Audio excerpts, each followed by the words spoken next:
देखो आ रहा है पूरा क्वेश्चन। चलो तो इसको लगाते हैं हम लोग। तो इसमें देखो प्रॉफिट कितना दिया हमारे पास 10,000 और 22,500।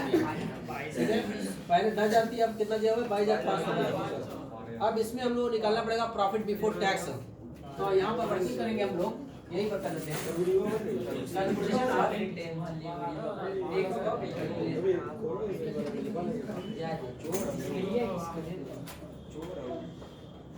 Profit as per balance sheet.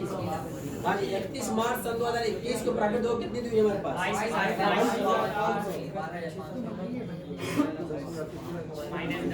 इधर देखें 22,500 में प्रॉफिट है, लॉस नहीं है। यहाँ पर जो सिस्टम बताया वही चलेगा, ठीक है ना। लेकिन अगर यहीं पर हम लोगों का नेगेटिव फिगर होती, लॉस होता, तो जितने आइटम हम लोग यहाँ पर ऐड करते थे उसको लेस करते थे, और जिसको लेस करते उसको क्या करते हैं ऐड करते लॉस के केस में। लेकिन यहाँ तो प्रॉफिट है, तब तो जैसे बताया गया वैसे करोगे, ठीक है ना। तो प्रॉफिट आपकी कितनी आ गई है 22,500 रुपया। अब सोचना पड़ेगा कि प्रॉफिट बिफोर टैक्स हमको निकालना है, तो ये आफ्टर टैक्स दी हुई तो क्या कैसी घटी होगी। इसलिए सबसे पहले पिछली बार की प्रॉफिट जो होगी उसको जुड़ी होगी, उसको क्या कर देंगे हटा देंगे। पिछले साल की प्रॉफिट में कितनी जुड़ी हुई है देखो, लिखा जाएगा यहाँ पर प्रॉफिट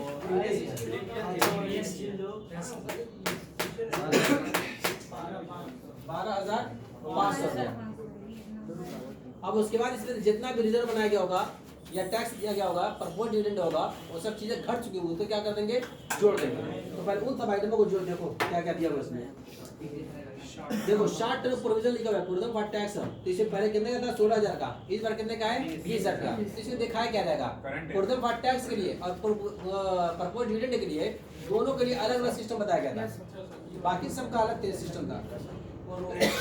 तो 16,000 देखा 20,000 देखा 20,000 क्या करते हैं इसको ये सब ऐड करना है आपको। लिखा जाएगा यहाँ पर प्रोविजन फॉर टैक्स कितना दिया और देखो क्या ऐड करने वाले इसमें। फिर डिफर्ड टैक्स लायबिलिटी देखो, पहले थी कितने की 5,000 की, अब कितनी 75,000। तो इन सब के लिए कितना इंक्रीज हो रही है कितना डिक्रीज हो रही है देखा जाएगा। सिर्फ दो कॉन्सेप्ट बताया गया था अलग अलग चीज के लिए, किसको किसको प्रोविजन फॉर टैक्स के लिए corporate dividend, provision for tax current year देखा जाएगा, कॉर्पोरेट डिविडेंड प्रीवियस ईयर देखा जाएगा, यही चीज दिखाई गई थी बस। तो अब यहाँ पर देखा जाए कितने लिखा हुआ है डिफर्ड टैक्स लायबिलिटी, पहले 5,000 थी, अब कितने की हो गई है 75,000, 2,500 से बढ़ गई है। 25 में क्या कर रहे हैं हम लोग ऐड कर देंगे यहाँ पर ना, ऐड करेंगे डिफर्ड ना है कितना 2500 रुपया। और आगे देखिए डिबेंचर इशूड है, इसमें जाएगा नहीं, ट्रेड पेपर इसमें जाएगा नहीं, फिगर सेट जाएगा नहीं, इन्वेंटरी जाएगा नहीं, कैश एंड कैश इक्विवेलेंट इसका टॉपिक नहीं है। बस इसका मतलब हम लोग प्रॉफिट बिफोर टैक्स निकल गई है। हाँ जी, ये 12,500 में से ये सब ऐड कर दो, 25 से जोड़ दो, कितना हो जाएगा आपका 35,000। ये निकल है क्या प्रॉफिट बिफोर टैक्स, ठीक है ना। अब यहाँ लिखेंगे हम लोग cash flow from operating activities, यहाँ पर लिखा जाता है प्रॉफिट बिफोर टैक्स, ये आपका आ गया कितना 35,000 रुपया प्रॉफिट बिफोर टैक्स। अब उसके बाद आइटम आता है यहाँ पर आपका ऐड और लेस करने के लिए non cash and non operating items. Expensive भी हो सकता है और इनकम भी हो सकती है, तो कोई भी अब तक ऐसा आइटम इसमें नहीं है जो non cash and non operating item हो, तो इसलिए हम लोग इसको इग्नोर करके हम लोग कहाँ बढ़ते हैं अब operating profit before working capital changes ये दिया हुआ है। ये क्या दिया हुआ है आपका, ये दिया हुआ आपका operating profit before working capital changes दिया हुआ है सही माने में, क्योंकि इसके पहले हम लोग क्या होना चाहिए non cash and non operating item होना चाहिए, तो इसका मतलब वो नहीं है, तो इसी को हम लोग क्या बोलते हैं operating profit before working capital changes बोलते हैं, ठीक है। तो अब उसके बाद वर्किंग कैपिटल चेंजेस, इसमें कुछ चीजें ऐड की जाएंगी कुछ चेंजेस की जाएंगी।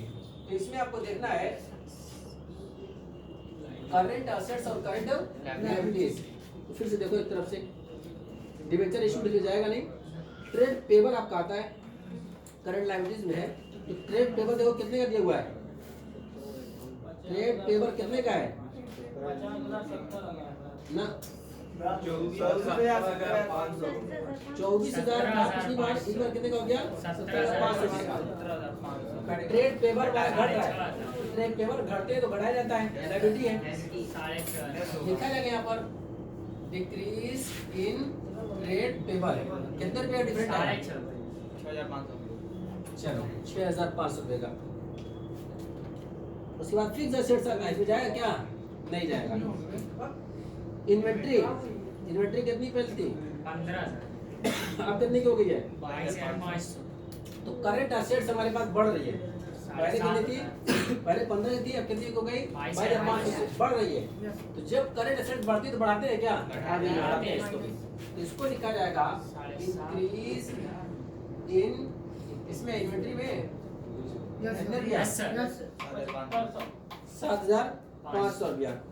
और आगे देखा कैश कैश इक्विवेलेंट ये जाना नहीं है, ये तो एकदम नीचे का मामला है। जब एकदम cash flow from operating entities, cash flow from investing entities, cash flow from financing entities जब कर लेंगे, उसी में ओपनिंग जोड़ दिया जाएगा, क्लोजिंग निकल के आ जाएगा, नेट प्रॉफिट आ गई। बस इतनी चीज है। इसका मतलब इसमें कुछ भी ऐड नहीं है, सबसे पहले से है। कितना हो जाएगा?